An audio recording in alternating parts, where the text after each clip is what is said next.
chef de chantier et conducteur de travaux. Tu vas pouvoir organiser le chantier. C'est très enrichissant car cela va te permettre d'avoir une vision globale des projets.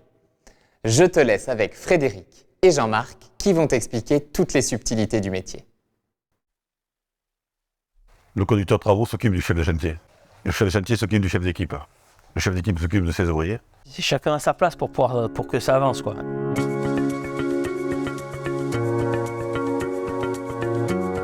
Le conducteur de travaux s'occupe de plusieurs tâches, de trouver du chantier, de mettre en route du personnel sur des chantiers, leur donner tous les éléments pour réaliser le chantier, les dépenses à ne pas dépasser sur le chantier, vérifier les approvisionnements, les fournitures.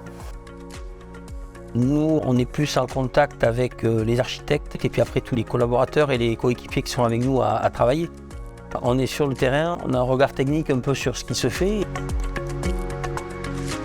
Les tâches, c'est le recrutement du personnel en premier, démarcher les fournisseurs pour avoir des prix intéressants, on va dire.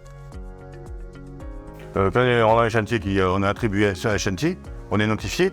Donc là, première étape, c'est de bien lire le dossier, regarder les grandes tâches, ou bien organiser avec son chef de chantier justement.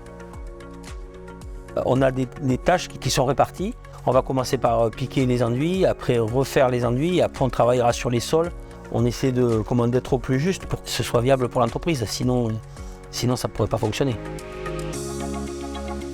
Donc la vie du chantier va se mettre en route et il y a les petites tâches qui vont se greffer sur les grosses. On fait un planning, on s'aménage dessus, mais c'est très facile après. Mais les grosses tâches, c'est les plus importantes qu'il faut bien organiser dès le début. Alors le conducteur de travaux, outre l'aspect technique, il y a le gros aspect financier. Toutes les dépenses qui sont réalisées par rapport au chantier, le suivi des clients, le suivi des paiements, c'est une charge très importante. Je suis resté pendant longtemps dans des entreprises qui ne faisaient que ça, quoi, et j'ai été formé, comme on dit, sur le tas. C'est mieux quand on connaît le vocabulaire du chantier, surtout en taille de pierre, parce qu'il y a des mots très compliqués, quoi. Il y a 30 ans que je suis rentré à l'entreprise en tant que manœuvre. Moi je suis arrivé à une époque où il était possible de gravir les échelons par envie et par passion du métier.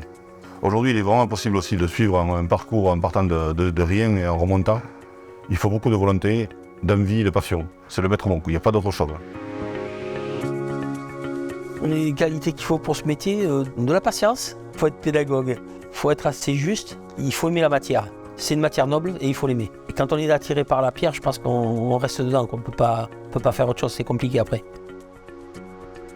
Il ne faut pas se mentir, hein, c'est pas un métier facile. Ça peut être même des fois pénible, mais on arrive à en vivre bien. Les qualités requises sont d'abord la passion, la rigueur, la patience, le savoir et être à l'écoute des gens. Ce qui me plaît dans mon métier, c'est de pouvoir travailler sur des édifices qui durent dans le temps, de laisser une trace, d'avoir cette chance-là, de pouvoir travailler sur des édifices qui restent. La pierre, elle était là bien avant nous, elle sera là bien après nous, c'est sûr. C'est pas n'importe quoi ce qu'on fait. On restaure un monument historique, on restaure une cathédrale. Ici, on restaure la cathédrale de Bayonne. Moi, j'ai dit waouh.